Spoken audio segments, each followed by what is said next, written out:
حتی اذا جاء امرنا، اب اس کی تفصیل کہ جب آ گیا ہمارا فیصلہ. کس بارے میں فیصلہ؟ ان کی ہلاکت کے بارے میں.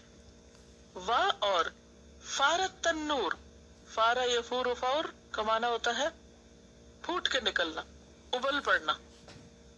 جیسے دودھ ابلتا ہے. اب ذرا امیجنیشن سے کام لیں. جیسے دودھ ابلتا ہے تو کیا ہوتا ہے؟ صرف اوپر نہیں آتا، برتن سے باہر نکلنے لگتا ہے. اسی طرح فوارہ کس کو کہتے ہیں؟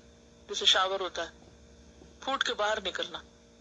تو فارا کا مطلب ہوتا ہے کہ یعنی کہ پھٹ پڑا، ابل پڑا. جیسے کوئی شاور ہوتا ہے یا جیسے فوارہ ہوتا ہے، اس طرح تیزی کے ساتھ زمین کے اندر سے پانی نکلنے لگا. التنور، یہ تنور کیا ہے؟ اس کے کئی معنی بیان کیے گئے ہیں اور کئی اس کی تاریخی حیثیتیں بھی بتائی گئیں اور جگہیں بھی بتائی گئیں. لیکن ان سب میں جو زیادہ دل کو لگتی ہے بات وہ ہے زمین کا اوپر کا حصہ، یعنی کرسٹ کہہ سکتے ہیں آپ، کہ تنور جو ہے اوپری حصہ، کہ زمین کا اوپر کا حصہ جو ہے اس سے پانی پھوٹنے لگا. یہ زمین کے اندر سے جیسے فوارے نکلنے لگتے ہوں یا چشمے بہنے لگتے ہوں. اور اس کے علاوہ بھی اس تنور کے بارے میں 8 اقوال ہیں جس کی تفصیل میں جانے کی بہت ضرورت نہیں. بہرحال فارسی میں اس کے معنی روٹی پکانے والے تنور کے. وہ کہا جاتا ہے کہ وہ روٹی پکانے والے تنور سے پانی نکلا اور پھر وہ ایک اوپننگ پوائنٹ تھا اور اس کے بعد ہر جگہ پھیل گیا. اور بعض نے سطح زمین لیا جیسے ابھی میں نے ذکر کیا، اور بعض نے کہا کہ تنور وہ پتھر تھا جس پہ حضرت حوا روٹیاں پکاتی تھیں اور پھر وہ بعد میں حضرت نوح کے پاس آ گیا. تو کہا گیا کہ جب تم دیکھو کہ تنور سے پانی ابل رہا ہے تو ساتھیوں کو لے کے کشتی میں سوار ہو جانا، وہ وقت ہوگا عذاب کے عملی شکل میں سامنے آنے کا.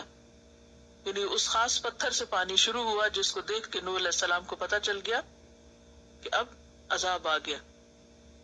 اور بعض کا خیال یہ ہے کہ یہ تنور جو ہے وہ ہند میں تھا. بعض کہتے ہیں کہ تنور ایک جگہ ہے انڈیا میں، TANUR، اور کیرالا کے صوبہ میں ہے یہ. بہرحال جہاں بھی تھا وہ، لیکن پانی پھٹ کے باہر نکلنے لگا زمین سے. اور کہنے کا مطلب کیا ہے کہ نہ صرف بارش برسی بلکہ زمین نے بھی پانی اگلنا شروع کر دیا. جب اوپر سے طوفان آتا ہے تو انسان کہیں نہ کہیں پناہ لے لیتا ہے، ادھر ادھر چھپ جاتا ہے. لیکن اگر زمین بھی ساتھ شامل ہو جائے اور اوپر اور نیچے کا پانی مل جائے تو آپ سوچیے کہ کیا ہو سکتا ہے. جیسے کہ سورۃ القمر میں آتا ہے فتحنا ابواب السماء بماء منہمر، کھول دیا ہم نے آسمان کے دروازے بہتے ہوئے پانی سے. وفجرنا الارض عیونا، اور زمین کو ہم نے چشموں کی شکل میں پاڑ دیا، یعنی چشمے ہی چشمے بہ پڑے زمین سے. فالتقى الماء، پانی آپس میں مل گیا. آسمان سے اترنے والا، برسنے والا بھی اور زمین سے ابلنے والا بھی اکٹھا ہو گیا. علی امر قد قدر، ایسے معاملے پر جس کا فیصلہ کیا جا چکا تھا. وحملناہ، اور ہم نے اس کو سوار کرا دیا یعنی نوح علیہ السلام کو، علی ذات الواح و دسر، تختوں اور کیلوں والی پر یعنی کشتی پر. قلنا احمل فیہا، ہم نے کہا اس میں سوار ہو جاؤ یا سوار کراؤ.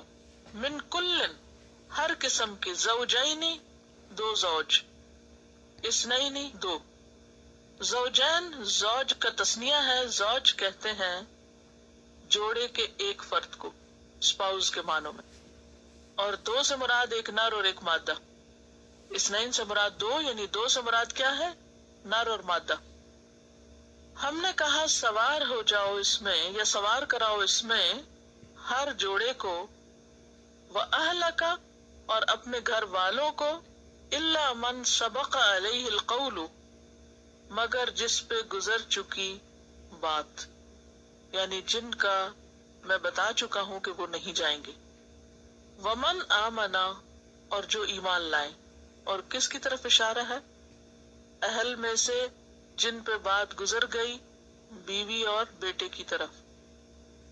اور کس کو سوار کراؤ؟ من آمن، جو کوئی ایمان لایا. کیا حکم ہوا؟ خود سوار ہو، گھر والوں کو کراؤ، ایمان والوں کو کراؤ، اور جانداروں کے جوڑے بھی سوار کراؤ، یعنی جیسے گائے، بھینس، بکری وغیرہ. وما آمن معه إلا قليل